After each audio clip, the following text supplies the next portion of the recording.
그러니까 구독해줘요. 네? 구독하라고. 구독.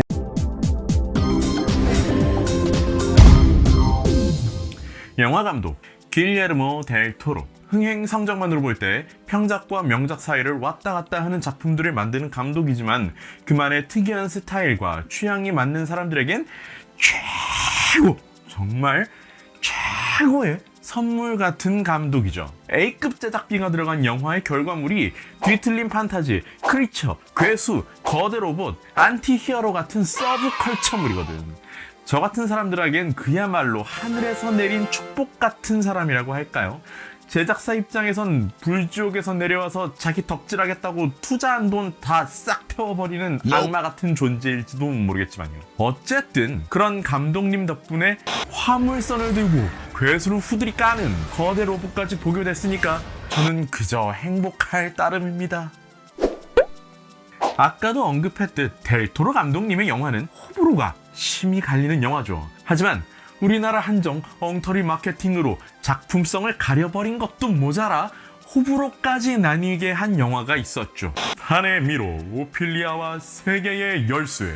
도대체 저 부제는 왜 붙여놓은 것이며, 아니 애초에 세계의 열쇠라는 게 어디서 갑툭튀한 건진 도대체가 알 수도 없는 것 투성이인 그런 마케팅. 이 모든 걸 다 떠나서 스페인 내전 중이라 사람들은 죽어나가지 주인공은 현실인지 망상인지 모를 이상한 곳에서 헤매면서 판이 주는 기괴한 시험들을 하나씩 치러나가는 뒤틀릴 대로 뒤틀린 다크 판타지를 아동용 판타지로 둔갑시키는 희대의 뻘짓을 해버리는 바람에 영화의 작품성이 단박에 가려졌죠.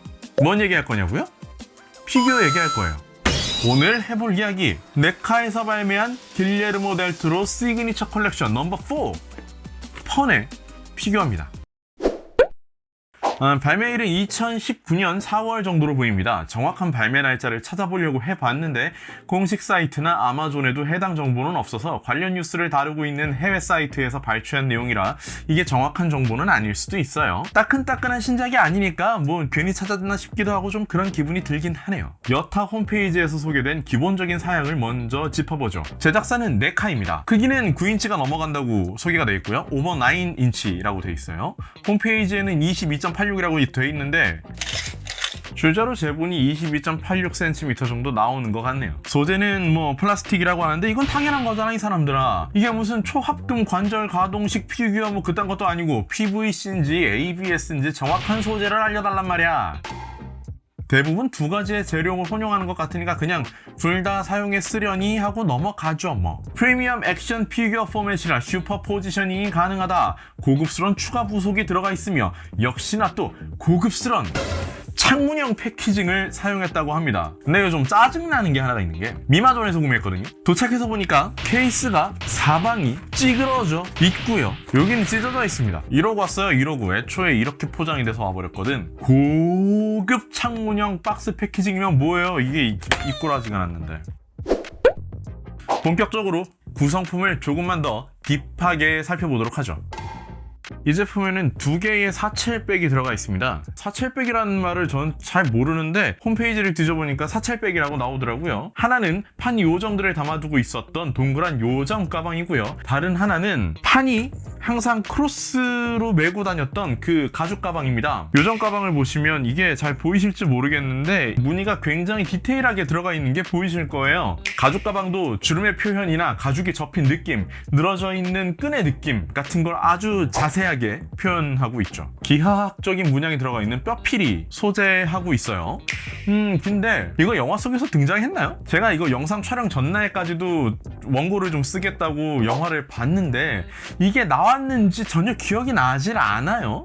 신화 속에서 판피리를 들고 다니는 걸로 알고 있기는 해요. 그걸 뼈로 구현한 게 아닌가 싶긴 한데 얘가 이거 영화에서 들고 다니는 모습이 단 한 번이라도 잡힌 적이 있나요? 없는 것 같은데? 아무튼 들어가 있고요. 오피리아의 두 번째 시험에서 얻어낼 수 있었던 단검이 들어가 있습니다. 단검도 손잡이 부분의 양각 효과가 굉장하고 대단하다는 걸 보실 수가 있어요. 정말 대박이에요. 자, 제 손가락과 비교해보면 이 크기가 정말 어마어마하게 작다는 사실을 아실 거예요. 그럼에도 불구하고 손잡이에 새겨진 무늬는 대단하다, 정말 너무 세밀하고 디테일하다라는 표현밖에 떠오르지가 않습니다. 데어데블 디오라마를 보면서 디오라마 생겼다 오예 라고 노래나 쳐부르고 앉아있었던 몇 주 전의 과거가 좀 씁쓸해지는 그런 구성품입니다. 추가 구성품이라고 해서 디테일이 떨어지지 않아요. 너무 잘 되어 있습니다. 이렇게 추가 구성품을 보는 것만으로도 현장에서 느껴지는 기대감이 굉장히 높아졌음을 느낄 수 있습니다. 더 이상 지체할 수 없겠습니다. 주인공을 제대로 모셔보도록 하겠습니다. 개봉 당시에 국내 마케팅 방향에 대해서 어떻게 생각하셨나요? 정말 어이가 없었죠. 포스터만 보면 딱 야니아 연대기나 퍼시 잭슨 느낌이었다니까요. 아니 오피리아가 책 펼치면 마법가루가 촤라락 하고 뿌려질 것 같고 막 그런 느낌이었다고요.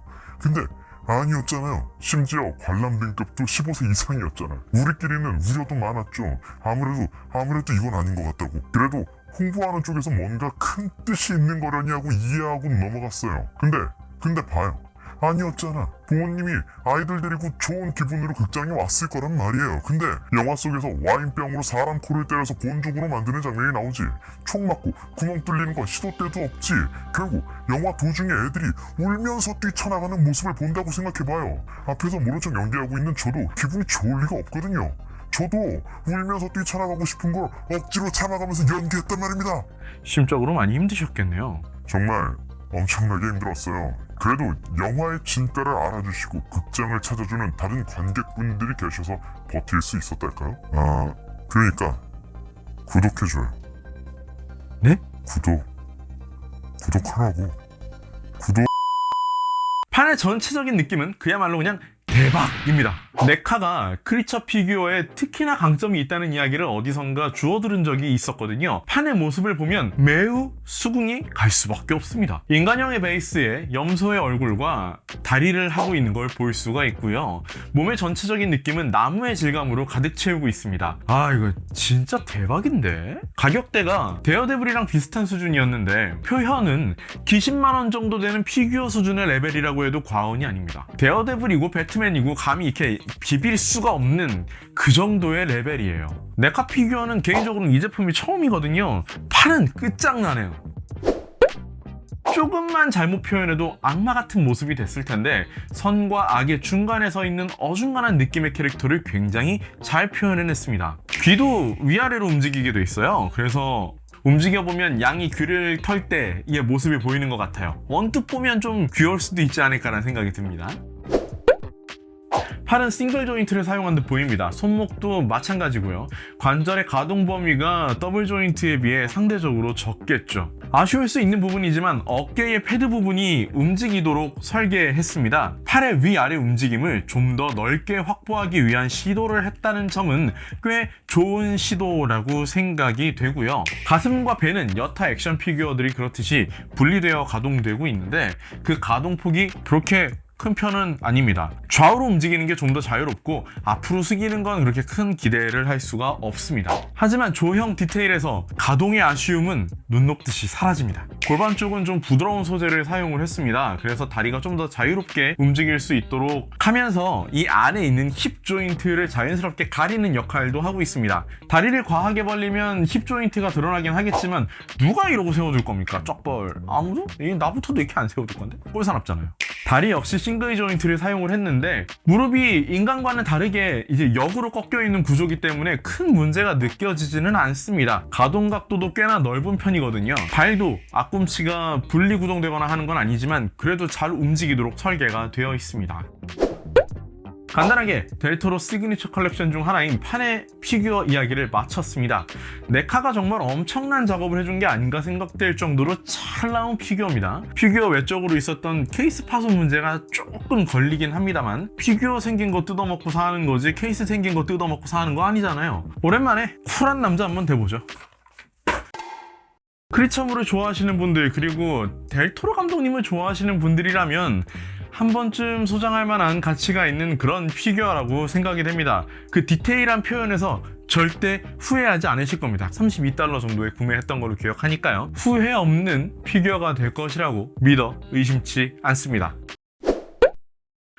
그럼 피규어 판에 대한 이야기는 여기까지 진행을 해보는 것으로 하겠습니다. 구독과 좋아요는 영상을 제작하는 데 큰 힘이 됩니다. 힘이 힘이 되어주세요. 저는 다음 영상에서 다시 찾아뵙도록 하겠습니다. 모두 행복한 취미생활 즐기시길 바랍니다.